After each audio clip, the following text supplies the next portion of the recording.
নমস্কার বন্ধুরা। তো একদিকে লাদাখের ডেপসাংয়ে ভারতের সেনা পৌঁছে গেছে, কিন্তু তার মাঝেই ওদিকে এই মুহূর্তে আমাদের প্রতিবেশী চায়না ভারতের পায়ে এক প্রকার লুটিয়ে পড়েছে বললে খুব একটা ভুল হবে না। যেখানে চীনের সরকার মরিয়া হয়ে ভারতকে রিকোয়েস্ট করছে যাতে ভারত যেভাবেই হোক চীনকে সাহায্য করে আমেরিকার বিরুদ্ধে লড়াই করার জন্য। মানে জাস্ট ইম্যাজিন করুন যে ভারত কিভাবে আমেরিকার চীনের সাথে খেলছে, যে দুপক্ষই এখন ভারতকে নিজের দিকে টানতে চাইছে একে অন্যকে কাউন্টার করার জন্য। গতকালই আমেরিকার অর্থমন্ত্রীর চিঠি এসেছে, যেখানে ভারতকে ওরা করুণ আবেদন করেছে চীনের বিরুদ্ধে একটা বৈঠকে অংশ নেওয়ার জন্য। আর এদিকে চীনের অ্যাম্বাসেডার পাল্টা ভারতকে অনুরোধ করছে আমেরিকার বিরুদ্ধে জোট তৈরির জন্য। এবং এটাকে নিয়ে চাইনিজ রাষ্ট্রদূত জু ফেং রীতিমতো টুইট করেছে, যা ইতিমধ্যেই সোশ্যাল মিডিয়ায় ব্যাপক ভাইরাল হচ্ছে। এখন প্রশ্ন হলো যে চীন আচমকায় ভারতের পায়ে এভাবে লুটিয়ে পড়ার কারণ কি, এবং সত্যিই কি তাহলে ট্রাম্পের চক্করে এখন ভারত আর চায়না একজোট হতে চলেছে, নাকি এটা শুধুই নাটক এবং আবারও চীন ভারতের পিঠে ছুরি মারবে? আর যদি তাই হবে তাহলে ভারত সেক্ষেত্রে নতুন করে নিজেদের ফোর্স ডেপসাংয়ে নামাচ্ছে কেন? ওয়েল, এর জবাব স্পষ্ট। আমি বহুদিন আগেই যখন পিএম মোদি আর শি জিনপিংয়ের দেখা হয়েছিল তখনই বলে দিয়েছিলাম যে ভারত আর চীন অলরেডি নিজেদের মধ্যে একটা আনঅফিসিয়াল জোট করে ফেলেছে, যার উদ্দেশ্য হবে ডলারাইজেশন করে আমেরিকার পতন আর মাল্টিপোলার বিশ্ব তৈরি। কিন্তু তার মানে এটা নয় যে চীন আর ভারতের সমস্যা মিটে গেছে, ওটা আলাদা চলতে থাকবে এবং আপাতত কয়েক বছর দুই দেশ সীমান্তে একটু শান্তি রাখবে, যার অ্যাকশান এখন গিয়ে শুরু হয়েছে। জাস্ট খবর দেখুন, গতকালই আমাদের সেনা প্রায় কয়েক বছর পর নতুন করে ডেপসাং এবং ডেমচকের এলাকায় টহলদারি শুরু করে দিয়েছে। আর এটা হলো সেই জায়গা যাকে ভারতের কিছু সো কল পলিটিক্যাল পার্টি দাবি করেছিল যে চীন নাকি পুরো ক্যাপচার করে নিয়েছে। কিন্তু এখন রিপোর্ট আসছে যে ভারত নতুন করে নিজেদের ফোর্স ওখানে পাঠিয়েছে পেট্রোলিংয়ের জন্য। এর মানে দাঁড়াচ্ছে যে ভারতের এই সমস্ত পলিটিক্যাল পার্টি যারা বলেছিল চীন এটা ক্যাপচার করে নিয়েছে, হয় তারা মিথ্যে বলছে, না হলে চীন এখন ভারতের সামনে ঝুঁকতে বাধ্য হয়েছে। আর বন্ধুরা, এখানেই শেষ নয়, এটাকে নিয়ে আমেরিকা মারাত্মক চিন্তায় রয়েছে, যার দরুন এখন আমেরিকার সরকার একটা রিপোর্ট সামনে এনেছে, যেখানে আমেরিকা বলছে চীন এইভাবে সীমান্তে শান্তি রেখে বেসিক্যালি ভারতকে আমেরিকা থেকে দূরে সরাতে চাইছে। অর্থাৎ এটাকে নিয়ে আমেরিকা তো খুশি নয়, ওরা চাইছিল ভারত আর চীন নিজেদের মধ্যে লড়াই করুক, তবেই না আমেরিকার ফায়দা। তো পাল্টা এর জবাবে চীনের বিদেশ মন্ত্রণালয় তড়িঘড়ি প্রেস কনফারেন্স করে আর ওখানে ক্লিয়ারলি আমেরিকার এই রিপোর্টকে রিজেক্ট করে দিয়েছে, এই বলে যে না, আমাদের সাথে ভারতের সম্পর্ক লং টার্ম আর স্ট্র্যাটেজি, এখানে তৃতীয় দেশের কোনো জায়গা নেই। সীমান্তে যা কিছু হচ্ছে সেটা দুই দেশের নিজস্ব সিদ্ধান্ত, আমেরিকার জন্য এসব হয়নি।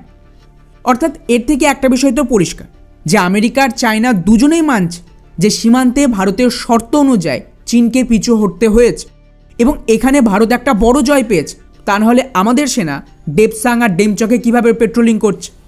কিন্তু খেলা এখানেই শেষ নয়, বরং ভারত আর চীন তো আরও বড় গেম শুরু করে দিয়েছে, যেখানে চীন এখন খোলাখুলি ভারতের কাছে অনুনয় বিনয় করছে যাতে ভারত চীনকে সাহায্য করে আমেরিকার বিরুদ্ধে কাউন্টার করার জন্য। এর আওতায় রিসেন্টলি মার্কিন অর্থনীতিবিদ জেফ্রি স্যাক্স ইন্ডিয়া টিভিকে এক ইন্টারভিউ দেয় আর ওখানে দাবি করে যে ট্রাম্পের বর্তমান টেরিফ ওয়ার আর ভারতের বিরুদ্ধে ক্রমাগত খারাপ ব্যবহার বেসিক্যালি গোটা বিশ্বের জন্য ক্ষতিকর। তাই এটাকে ঠেকাতে হলে ভারত আর চীনকে একজোট হয়ে লড়তে হবে। এবং আশ্চর্যজনকভাবে এই ভিডিওটাকে চীনের অ্যাম্বাসেডার টুইট করে ভারতকে রিকোয়েস্ট করে যে আমাদের কমন সমস্যা বা শত্রু আমেরিকার বিরুদ্ধে রুখে দাঁড়ানোর জন্য ভারতের চীনের সাথে হাত মেলানো উচিত। মানে বেসিক্যালি ভারত যেন চীনকে সাহায্য করে। এখন স্বাভাবিকভাবেই ভারত এত সহজে চীনের কথা মানবে কেন? আমাদের ফায়দা কোথায়? তো একটু মনে করুন, আমি কিছু মাস আগের ভিডিওগুলোতে কি বলেছিলাম যে ডলারাইজেশনের কারণে চীনের রপ্তানি মারাত্মক ক্ষতিগ্রস্ত হবে, কারণ ওদের মেজরিটি রপ্তানি আমেরিকা আর ইউরোপে হয়। তো ডলার ছাড়া তা কিন্তু আর সম্ভব নয়। এর জন্য চীনের ভারতের মার্কেট দরকার এবং এর বিনিময়ে চীন দুটো কাজ করবে। প্রথমত, ভারতের প্রতিবেশী দেশগুলো থেকে সরে আসবে, যেটা অলরেডি ওরা করেছে, বাংলাদেশ, মালদ্বীপ, শ্রীলঙ্কা, এমনকি নেপাল, ভুটান থেকে, এবং এখন পাকিস্তানের সাথেও চলছে। আর দ্বিতীয় ডিমান্ড হলো চীনের যে হিউজ ম্যানুফ্যাকচারিং ক্ষমতা তা ভারতে কিছুটা শিফট করা হবে টেকনোলজি ট্রান্সফারের মাধ্যমে। আর এখন তারই অ্যাকশন শুরু হয়ে গেছে। যেখানে প্রথম ধাপে এই খবরটা দেখেন, চীন কিন্তু এখন নিজের বাজার ভারতের জন্য খুলে দিয়েছে।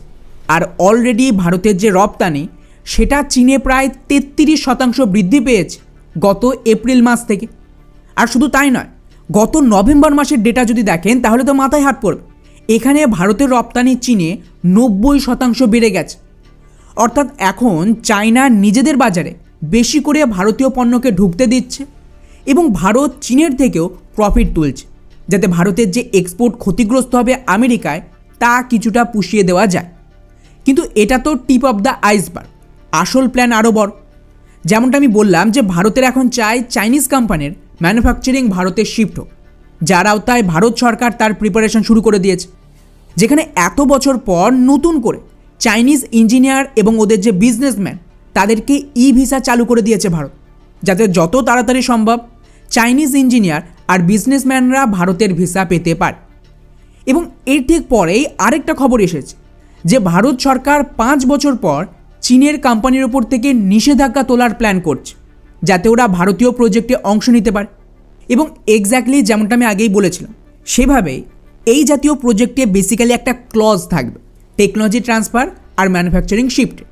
উদাহরণ হিসেবে মনে করুন যে কোনো একটা ইনফ্রাস্ট্রাকচারের প্রজেক্ট থাকবে যেটা চীনের কোম্পানি পাবে, কিন্তু তাতে কিছু ইলেকট্রনিক কম্পোনেন্ট বাকি সামগ্রীও লাগবে যা চীন থেকে আমদানি করতে হয়, মানে ভারতে ম্যানুফ্যাকচার হয় না।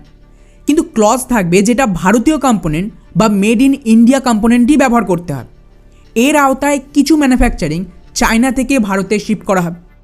কারণ এখানে কি হবে, ডিরেক্টলি যদি চায়না এটা বলে যে আমেরিকার বাজার না পেয়ে আমরা ভারতের বাজার চাইছি, তাই এই সমস্ত ম্যানুফ্যাকচারিং শিফট করতে হচ্ছে, এতে কিন্তু চীনের ইমেজ খারাপ হয়ে যায়।